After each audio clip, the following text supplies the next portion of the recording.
They called him a villain. They called him a hero. But in the dead of night, when the cameras were off and the world was sleeping, who was he really? Imagine a gym hidden in the shadows of Los Angeles. The time is 4 a.m. While you were dreaming, he was already there, alone, fighting ghosts that no one else could see. This is not just a story about basketball. This is the story of a man who tried to outrun his own shadow and ended up catching the sun. Before we step into the darkness of the Mamba, take a deep breath.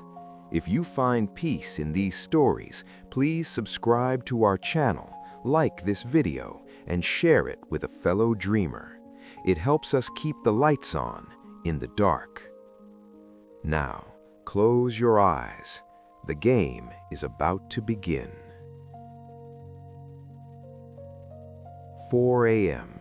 The city of Los Angeles is fast asleep. The highways, usually rivers of red and white lights, are empty. The Hollywood lights have dimmed. Even the Pacific Ocean waves seem to hush their roar against the sand. The world is in a state of deep rest, except for one shadow. Can you hear it? Thump, thump, swish. In an empty gymnasium buried deep within the city, a man is working. He is alone.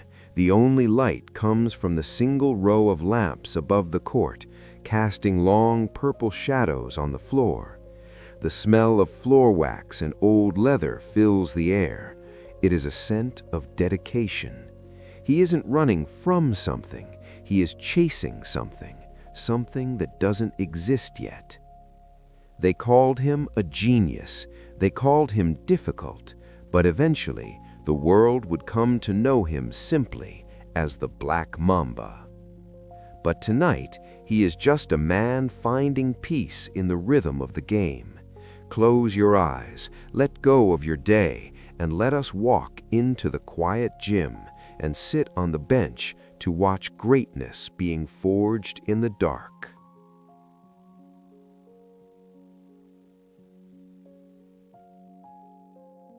Our story begins not in the busy streets of America, but on the quiet cobblestone roads of Rieti, Italy. Imagine a small town in the 1980s. The air smells of fresh rain, pasta, and old stone. The sun sets early behind the mountains, painting the sky in deep orange and violet. A young boy, skinny and tall for his age, walks alone. He doesn't speak the language well yet.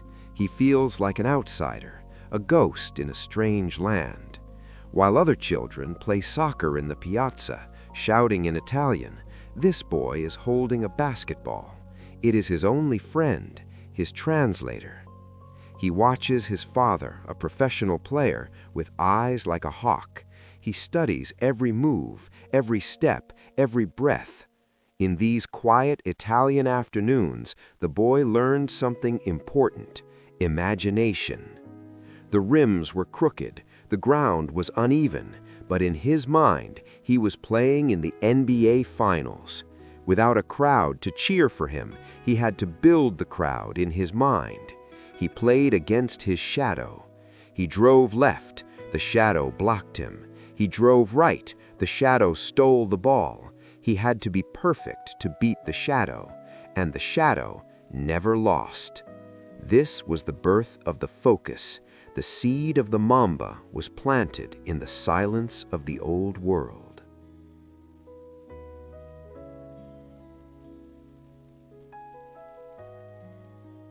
Fast forward to 1996. The boy is now a teenager, standing on a stage in New York City. He is wearing sunglasses indoors. He is young, confident, perhaps a little arrogant to the untrained eye, but inside, his heart is pounding like a drum. Teams passed on him. 12 teams said no. They said he was too young. They said a high school guard couldn't survive among grown men. The doubts whispered in his ear, "You are not ready. You should have gone to college." Then a trade happened. The Charlotte Hornets selected him, only to trade him away to the Los Angeles Lakers. For many, this would be an insult, to be unwanted, but for Kobe, it was destiny.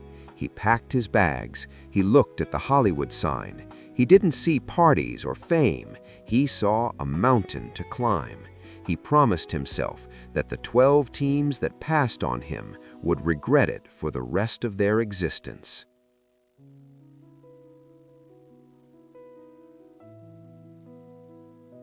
But promises are just words until they are tested. Kobe discovered a secret that would separate him from everyone else. The secret was the morning. Imagine it is 3:45 a.m. Your alarm goes off, your body is heavy, the bed is warm, the blankets hold you like a soft embrace. The world outside is pitch black. Every instinct in your body tells you to go back to sleep. Just 5 more minutes, your mind whispers. But Kobe, he rises. He puts on his shoes in the silence of his house, trying not to wake his family. He drives through the sleeping streets of Los Angeles. The city is a sea of darkness. The only light comes from the street lamps passing by like rhythmic stars. He enters the practice facility. It is cold. It smells of stillness. Click. He turns on the lights. For the next 2 hours, it is just him and the hoop, a meditation in motion.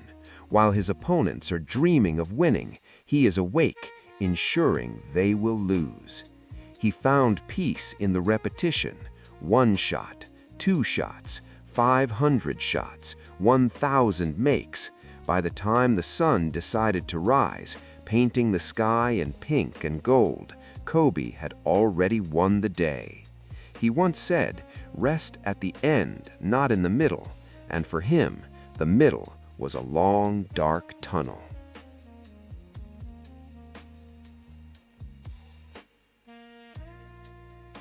But the path to greatness is never a straight line. It is a jagged cliff. 1997, the playoffs against the Utah Jazz. The rookie, just 18 years old, steps onto the court. The game is on the line. The crowd is screaming so loud the floor shakes. He takes the shot. Air ball.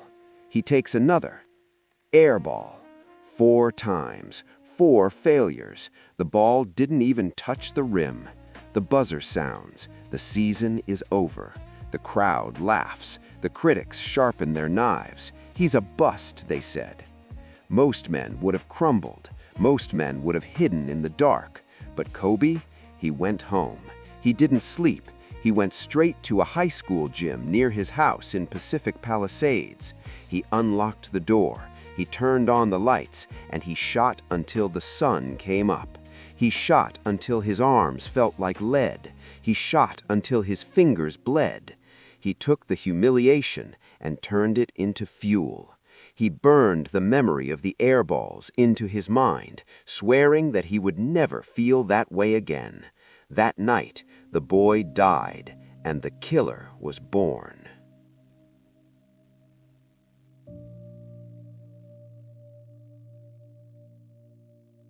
Years passed, and the boy became a champion. The early 2000s in Los Angeles were a time of gold. Imagine a storm, powerful, unstoppable. That was Kobe and his giant brother, Shaq. They were thunder and lightning. 3 times they climbed the mountain. 3 times they lifted the golden trophy. But let's look closer, past the confetti falling like golden snow, past the screaming parades down Figueroa Street. Look at Kobe's face in those moments. While the world celebrated, smoking cigars and drinking champagne, he was already distant. He was already thinking about the next season, the next challenge, the next defense. He found no rest in the victory. His peace came only from the pursuit. Even with 3 rings on his fingers, he would return to the dark gym. The sound of the net swishing was sweeter to him than any applause. He realized that gold is heavy, and to carry it, you must be made of iron.